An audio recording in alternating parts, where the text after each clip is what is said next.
Ya, kali ini saya akan membahas kesalahan Sifu Yonatan dari seminarnya episode ke-6. Ada 10 yang saya catat, cuma saya akan bahas 5 dulu pada bagian ini. Memang sempat Sifu ini me-WA saya, mencapri, dan ya kita biasa ngobrol. Jadi ini disclaimer ya, tidak ada personal interest atau tidak ada permusuhan personal. Saya hanya mau menyampaikan apa yang benar dan apa yang salah. Memang hari ini juga masih sempat WA, dan dia memberikan saran bahwa tampilan saya kurang bagus. Lalu dia menyarankan saya untuk rendah hati dengan cara tidak menyalahkan orang lain. Tentu yang dimaksud adalah menyalahkan dia, begitu kan. Uh, rendah hatilah. Jadi, ayo brother, tampil aja dan jadi dirimu sendiri. Saya doakan kamu dipakai Tuhan. Terima kasih Sifu sudah mendoakan saya. Tetapi ya kita berdialog melalui channel kita, karena tidak mungkin Sifu akan melayani saya. Jadi saya akan melalui YouTube saja ini ya. Jadi dia mengatakan juga, prihatinlah channel saya tidak disukai orang, karena memang saya tidak mahir untuk melakukan marketing seperti ini. Jadi saya senang dengan keberadaan Sifu Yonatan ini, yang mengobrak-abrik pondasi kekristenan, yaitu kitab suci. Selama ini kan dianggap taken for granted gitu, bahwa ya diterima apa adanya, semuanya sudah seperti itu. Bahkan mungkin ada orang yang menganggap bahwa Alkitab itu dari dulu sudah dibukukan seperti hari ini. Lalu kita memiliki teks asli, lalu dicocokin gitu. Tapi dengan adanya seperti ini, akhirnya orang semuanya terbuka. Tidak seperti itu. Nah, juga dikatakan ya rendah hati katanya. Orang Indonesia tidak suka dengan orang yang tinggi hati, yang tidak suka menyalah-nyalahkan orang lain. Cuma sayangnya kok Sifu Yonatan ini kok menyalah-nyalahkan LAI juga. Tapi nggak apa-apa, itu memang bagiannya masing-masing. Nah, saya akan melakukan bagian saya.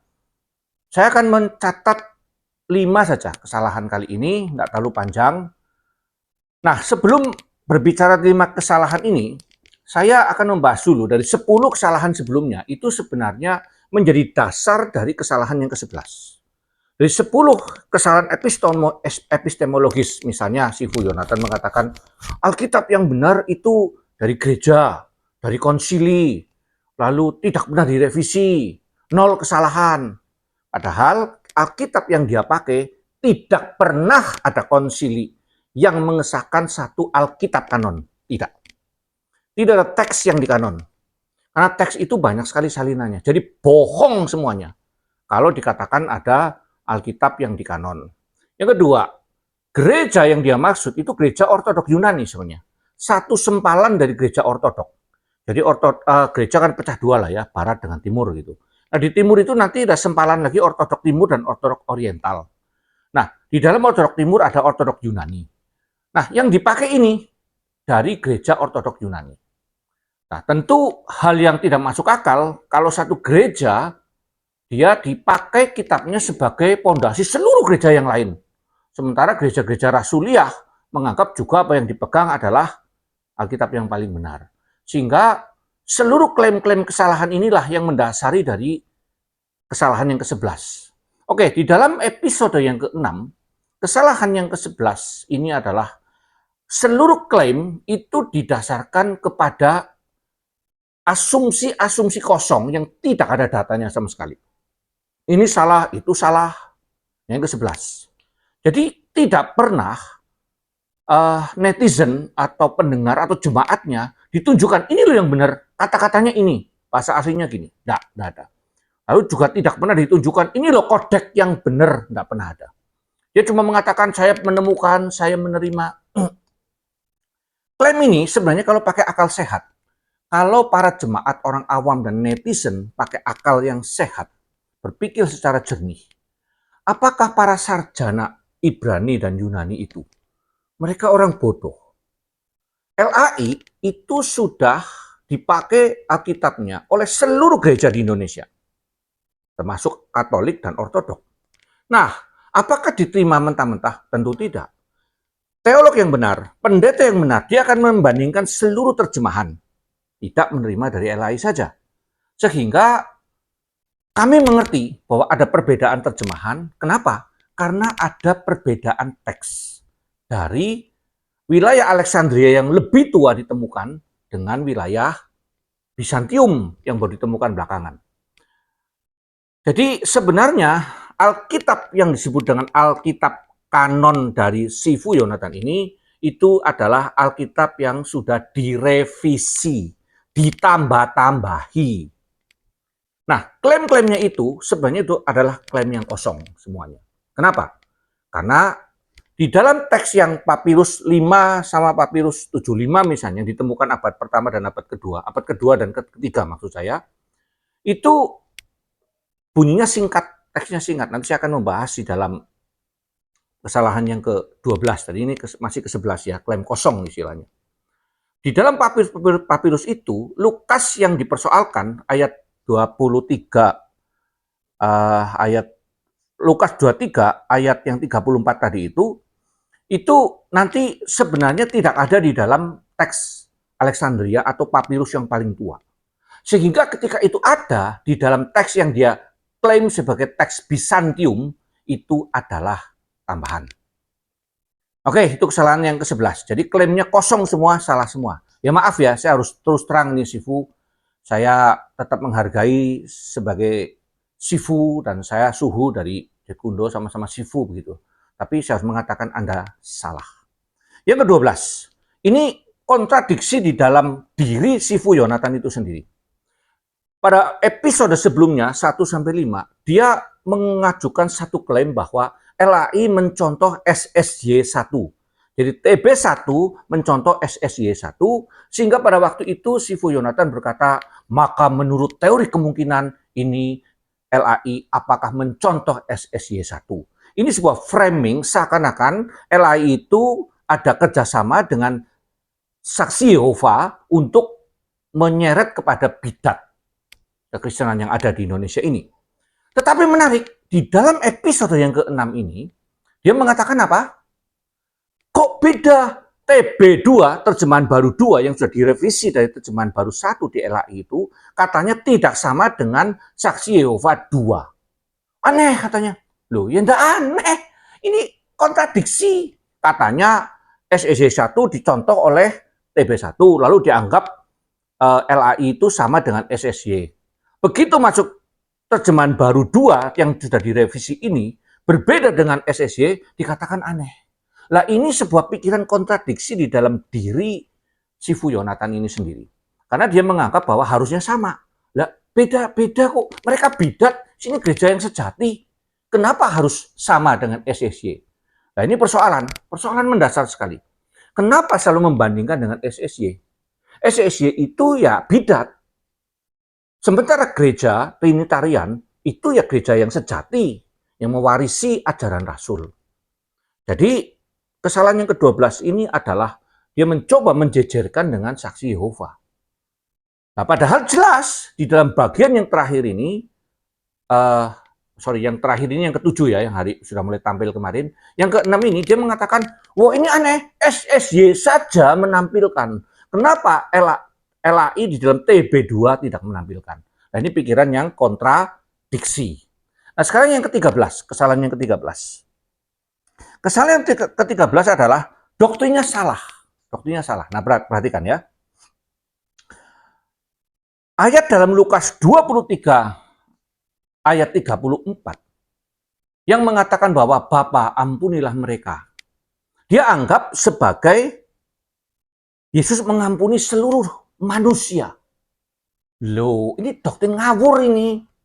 Ini menjurus kepada inklusivisme atau unitarianisme yang mengatakan seluruh manusia akan selamat.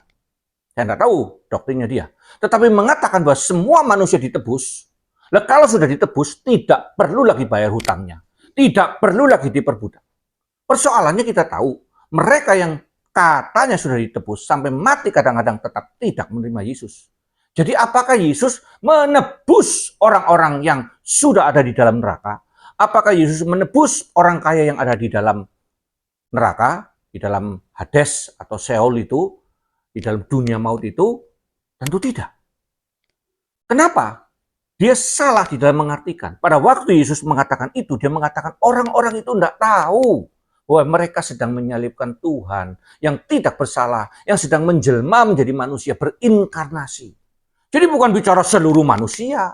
Kalau seluruh manusia ditebus, seluruh manusia sudah dibayar hutang-hutangnya, ya tidak ada yang masuk neraka. Nah, ini persoalannya. Nah, ini memang lanjutan dari perdebatan dengan penebusan terbatas zaman dulu waktu kami masih sering berdebat di Facebook. Penebusannya terbatas atau tidak? Tentu terbatas. Karena kalau sudah menebus satu orang, dibayar lunas hutangnya, lalu besok di akhirat orang itu diminta lagi membayar hutangnya, itu Allah tidak adil. Karena satu dosa dibayar dua kali. Kan tidak mungkin. Satu kesalahan dihukum dua kali, itu tidak mungkin. Jadi doktrinnya ngawur, salah sekali. Oke, sekarang ayat yang ke 23 ayat 34 ini, itu dikatakan kesalahan yang ke-14 ya. Kesalahan yang ke-14 ini ayat Lukas 23 ayat 34. Jadi begini ceritanya. Lukas 23 ayat 34 itu di dalam terjemahan LAI yang pertama, yang lama, itu tidak ada tanda kurung. Jadi mereka, Yesus berdoa, ampunilah mereka, itu tidak ada tanda kurung. Sekarang di terjemahan baru yang kedua, itu ada tanda kurung. Dikatakan begini, dengan menghilangkan ayat ini, maka sebenarnya LAI sedang melawan ayat paling utama. Ya, inti katanya, inti daripada pengorbanan Yesus. Ini kesimpulan yang bodoh. Alkitab tidak bisa disarikan inti dalam satu ayat, tidak bisa. Kalau mau satu ayat itu adalah Yohanes yang mengatakan karena begitu besar kasih Allah akan dunia ini sehingga diberikan anaknya yang tunggal. Tetapi dari satu ayat itu tidak bisa dikatakan jadi inti teologi, inti keselamatan. Inti keselamatan ada di dalam Kejadian sampai Wahyu. Harus dipahami secara utuh. Tidak bisa satu ayat lalu inti semuanya. Allah mengampuni. Tidak bisa, terlalu mudah. Nanti orang mengatakan bahwa pengampunan itu jadi murah. Oke, jadi itu kekeliruannya yang ke-14. Yang ke-15 ini menarik sekali. Dikatakan bahwa Alkitab Vulgata juga tidak. Loh, ini gimana sih? Alkitab Vulgata itu baru ditulis di akhir abad 4 dan awal abad 5. Sehingga Alkitab Vulgata tidak bisa menjadi patokan. Ingat, Alkitab Vulgata itu terjemahan ke dalam bahasa Latin. Nah, kalau namanya terjemahan, mana bisa? Nah, ini kembali kepada persoalan. Dianggap bahwa Alkitabnya dia adalah dari penulis pertama turun sampai hari ini. Tidak. Jangan mengira bahwa ada orang awam sekolah lalu 4-5 tahun menjadi doktor, lalu tiba-tiba saya menemukan Alkitab yang kanon. Lah Anda pikir semuanya teolog pada kemana selama ini? Nah, orang-orang yang awam memang tidak mengerti hal ini karena tidak diajarkan. Maka saya senang sekali keberadaan Sifu Yonatan ini membuat kami para teolog asli ya, pendeta beneran ini yang tidak ada bisnis, itu menyadari sekarang, oh waktunya membekali jemaat dengan doktrin dan ajaran yang benar. Nah, jadi itulah 5 kesalahan itu ya, saya rangkum ya. Pertama adalah satu kritiknya tidak didasarkan kepada klaim, satu ini berarti yang ke-11. Yang ke-12 membandingkan dengan SSY. Padahal SSY itu tidak ada hubungannya.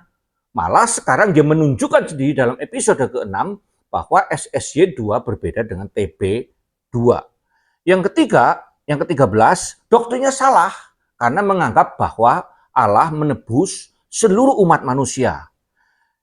Yang ke-14 itu adalah menjadikan Lukas 23:34 menjadi inti, menjadi utama.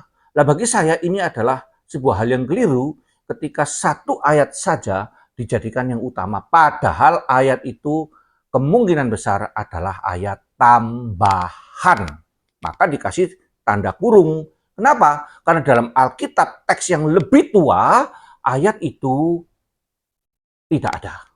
Jadi teks Bizantium yang dia pegang bukan kanon, bukan aslinya, tetapi merupakan tambahan atau penjelasan dari yang sebelumnya dari teks yang lebih tua, yaitu teks Alexandria.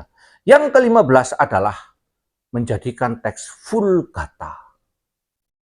Alkitab Vulgata yang baru ada abad 4 dan ke-5 sebagai patokan. Nah, ini menjadi tidak jelas semua. Kacau sekali doktrinnya.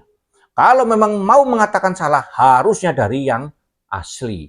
Terus fokusnya kepada asli-asli. Tetapi ini kacau balau, tidak karu-karuan.